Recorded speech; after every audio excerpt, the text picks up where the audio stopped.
Bonjour à tous, on se retrouve ici sur le site du pôle de formation du pain dans le cadre de cette journée de découverte du métier de groom. Donc on a ici aujourd'hui Natacha Dumont, la responsable de la formation de groom international du pôle de formation du pain. On a Justine, une jeune en formation cette année de cette formation de groom international, et Charlène Lourd qui est une chargée de mission pour Equiresources. Voilà. Je vais vous laisser à chacune un petit peu de temps pour vous présenter brièvement. Charlène, on commence avec toi. Je commence. Donc Charlène Lourd, je suis effectivement chargée de mission au sein du service Equiresources et anciennement conseillère spécialisée dans le secteur du sport et du loisir. Et donc j'ai fréquemment eu des échanges avec les employeurs en recherche de groom et des grooms en recherche d'écurie. Justine. Bonjour, Justine Cabré, je suis élève dans la formation groom, j'ai 20 ans, j'ai fait mes études dans des écoles d'équitation, j'ai fait un bac pro CGVH et un CAP palefrenier soigneur, et je suis cette année à la formation. Bonjour, Natacha Dumont, donc moi je suis formatrice sur le site du Haras du Pain pour l'établissement IFCE. Et notamment, je suis aussi responsable de la formation groom internationale depuis cette année au pain. Super. Charlène, comment on pourrait définir ce métier de groom? Le métier de groom, il consiste surtout à prendre soin du cheval. Voilà, c'est vraiment ce qu'on appelle la nounou du cheval. Donc, c'est vraiment être attentionné et s'assurer qu'il est dans le confort. Donc, ça part, c'est effectivement à la maison, donc à l'écurie, mais c'est aussi en concours. Voilà, le groom est amené à se déplacer très régulièrement avec ses chevaux et donc il doit pour cela savoir conduire les chevaux jusque sur les terrains et puis s'assurer de l'itinéraire qu'il doit prendre, de s'assurer que les papiers sont en règle, par exemple s'il doit changer de pays par exemple. Et puis c'est toute la préparation avec le cavalier qui se fait, préparer le cheval avant sa séance de travail et puis le reprendre après la séance de travail pour, encore une fois, vraiment le remettre dans le confort, le doucher, mettre des bandes de repos, etc. On rentre un peu dans les détails là, mais est-ce qu'il existe plusieurs profils de groom? Oui, en fait, on a souvent l'habitude d'en définir deux. On a ce qu'on appelle le groom maison qui, lui, va vraiment, comme son nom l'indique, rester à l'écurie pour préparer le cheval qui est resté à l'écurie et le cavalier qui est sur place. Et puis on a le groom qui est plus mobile, le groom concours, qui lui va se déplacer sur les terrains de compétition avec son cavalier. Et en fait, on distingue encore d'autres types de groom concours en fonction du niveau du cheval. Donc par exemple, un groom peut être spécialisé dans les jeunes chevaux, c'est-à-dire des chevaux qui ont moins de 7 ans et qui ne vont que sur des compétitions qui leur sont réservées. Il peut aussi être groom national, c'est-à-dire des chevaux plus âgés de 7 ans, de niveau variable, et dans ce cas-là, il ne va se déplacer qu'en France. Ou encore le groom international, dont on va plus peut-être parler tout de suite, qui peut se déplacer en France, mais aussi à l'étranger, puisque ce sont des grooms, des chevaux de niveau international. Dans cette formation. On peut dire que le métier de groom est un métier en tension, finalement, ou pas? Il le devient en tout cas, malheureusement, alors heureusement effectivement parce que ça permet, quand on est groom, qu'on est expérimenté, reconnu, recommandé, effectivement, ça devient même plus facile quelque part de trouver un emploi par rapport à avant. Mais c'est vrai que sur Equiresources, on observe quand même une diminution importante du nombre de candidatures par rapport au nombre d'offres d'emploi qui sont diffusées. Il est statistiquement et au regard de Pôle emploi pas encore reconnu comme en tension, mais ce qui nous alerte aussi, parce qu'il n'y a pas que les indicateurs, il y a aussi cette part d'offres qui ne sont pas pourvues faute de candidats adéquats. C'est-à-dire qu'avoir un nombre de candidatures, c'est une chose, mais il faut que derrière, les candidats en fait, correspondent aux attentes des employeurs.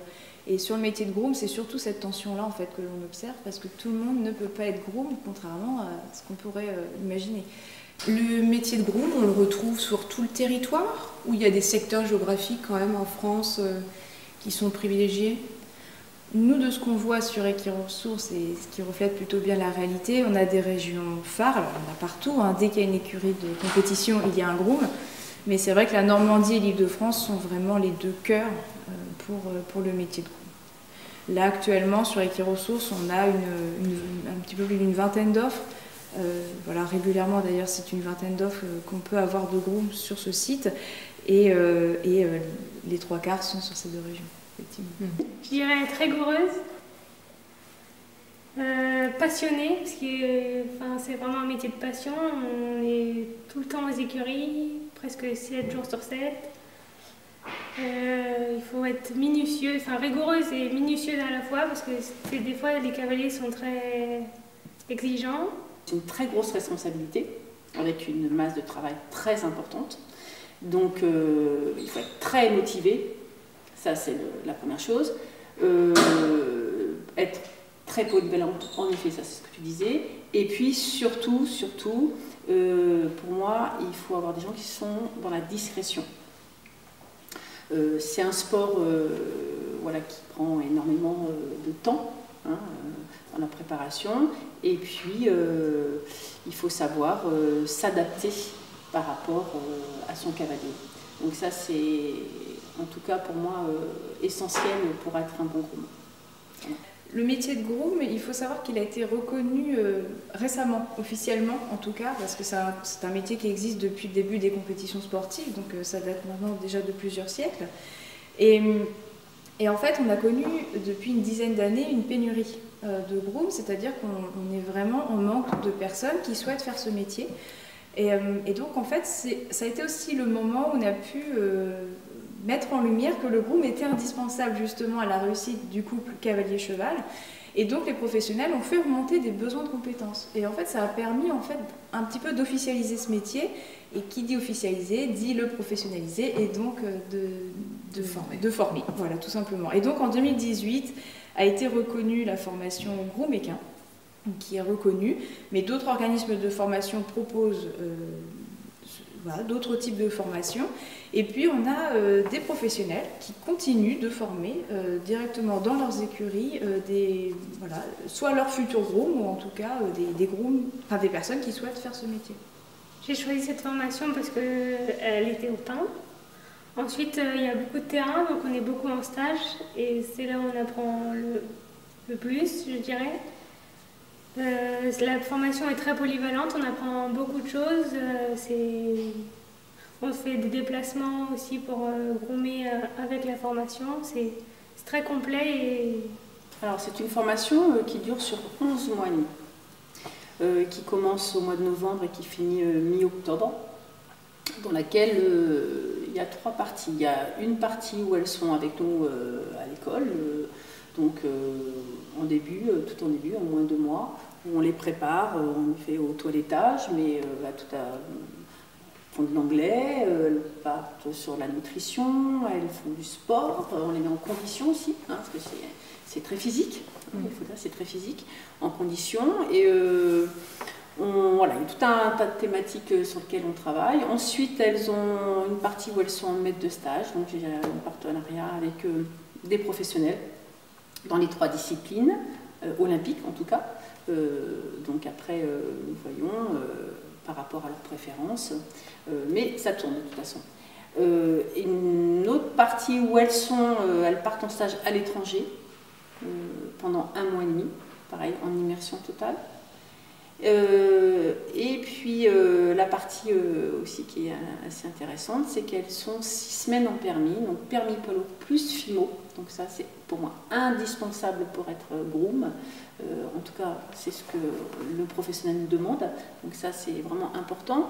Et pendant qu'elles sont donc avec moi sur le site du Pin, depuis cette année nous avons fait un partenariat avec de grosses manifestations qui est au mois de décembre, on part 18 jours à Saint-Lô pour le testage des talons. Donc là, cette année, on avait 60 chevaux.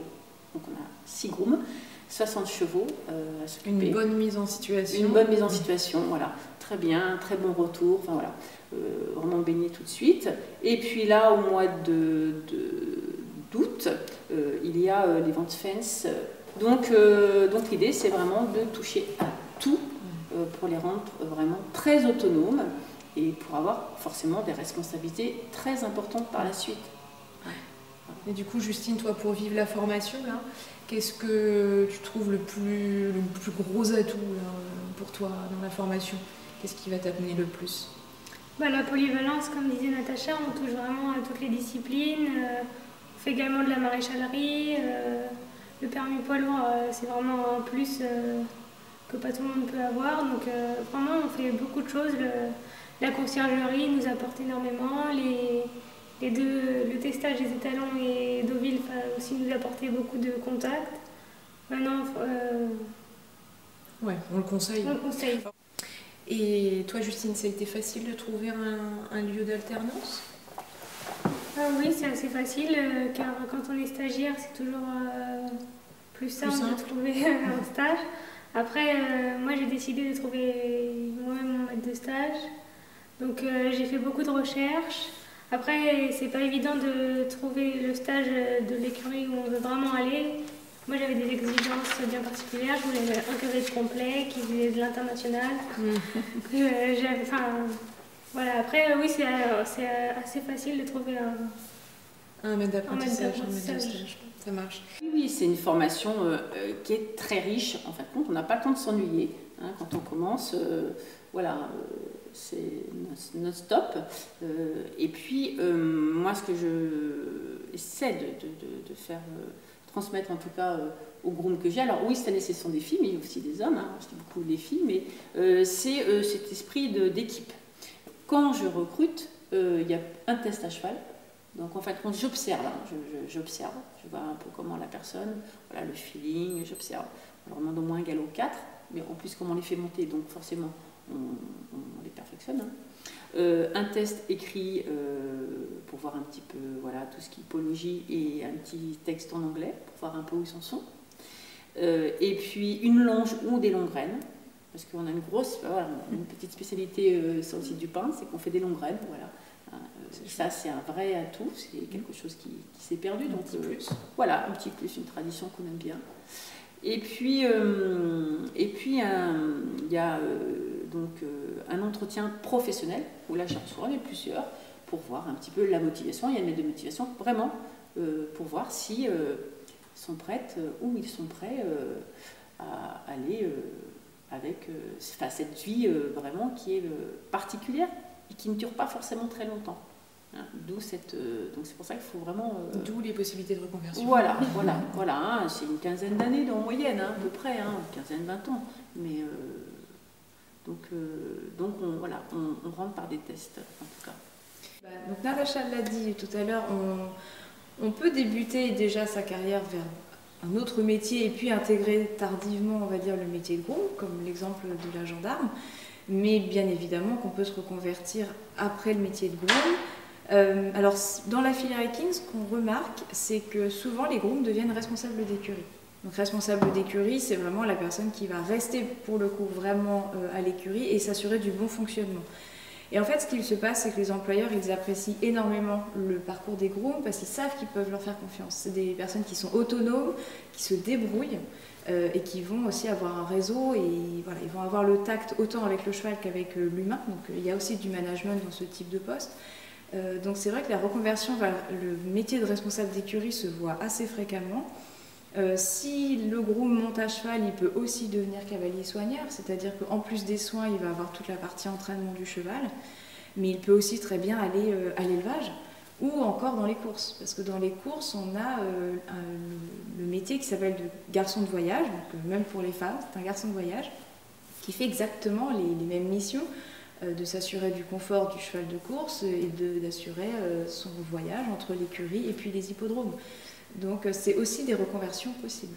Alors s'il veut être commercial dans la filière Ekins, c'est plus qu'un atout parce qu'en fait il connaît parfaitement le secteur dans lequel il évolue et puis il a une connaissance du matériel poussée à l'extrême. Donc ça en termes de conseils techniques pour les clients c'est vraiment appréciable.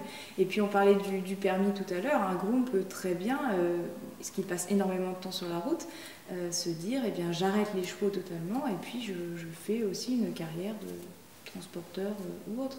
Mais j'ai envie de dire, c'est infini. Voilà, la reconversion peut être infinie parce que ce sont des personnes qui savent s'adapter en fait de par leur métier. Alors moi j'allais quand même dire que pour donner envie aux gens, il faut juste voir le sourire que peuvent avoir les grooms quand leur cheval, parce que c'est aussi leur cheval, quand le cheval gagne l'épreuve avec son cavalier, c'est de voir le sourire qu'ils peuvent avoir parce que voilà, ils font ce travail pour, par passion, ça tu l'as dit, mais c'est voilà, pour voir un animal qui s'épanouit aussi lui dans son sport et à la fin il y a la victoire. Et en fait, on est au cœur de ce sport. L'aboutissement, la satisfaction. On est voire même dans le secret, le secret de la réussite. Fait vibrer. C'est la satisfaction de s'occuper du cheval pendant toute une saison et de voir qu'il évolue tout au long de l'année. Ouais, ça aussi, c'est un bel argument. Moi, ce que je peux voir avec un petit peu de recul maintenant, c'est qu'on est vraiment sur un métier qui s'est professionnalisé en quelques temps. Et en fait, on se rend compte que maintenant, les cavaliers attendent vraiment des personnes qualifiées et compétentes. On en a quand même beaucoup parlé avec la formation, mais c'est vraiment quelque chose que l'on voit. Et le conseil, c'est aussi de se faire accompagner parce qu'on est sur des métiers de passion. On sait qu'il peut y avoir des dérives quelque part, parce que la passion amène à un engouement sur le travail qui peut parfois aller peut-être même à la déraison. Et le fait d'être encadré par des professionnels de la formation, c'est aussi de sensibiliser les jeunes futurs grooms vers peut-être les bonnes écuries, les bonnes pratiques. Voilà. Et ça, c'est quelque chose d'important. Et le métier est vraiment en train d'évoluer, c'est intéressant à observer. Et en effet, ce qui en ressort, c'est que les grooms français sont très recherchés par leur polyvalence. Pourquoi? Par exemple, un groom aux États-Unis, alors je donne un exemple, ne conduit pas, il n'y a pas de permis par rapport à ça. Donc, par exemple, il s'occupe par exemple d'un minimum 3 chevaux. Alors, je parle des États-Unis, mais bon, il y a d'autres choses. En Angleterre, ça va être peut-être autre chose. Tandis qu'en France, pas du tout. Là, sur le concours, par exemple, à Timothée, il y a 7 chevaux. Donc, voilà, c'est totalement perçu autrement. Parce que justement, d'où cette polyvalence que nous avons et qui séduit forcément les employeurs. Les étrangers. Ah ben oui. Si on résume, c'est quand même un métier qui recrute, plein d'emploi. On ne s'improvise pas groom. Hein, si on peut résumer. Si on résume, c'est quand même ouvert, mais il vaut mieux passer par la case formation. De toute façon, Je tenais à vous remercier toutes les trois. merci beaucoup. Merci. Et bonne continuation à Justine. Merci.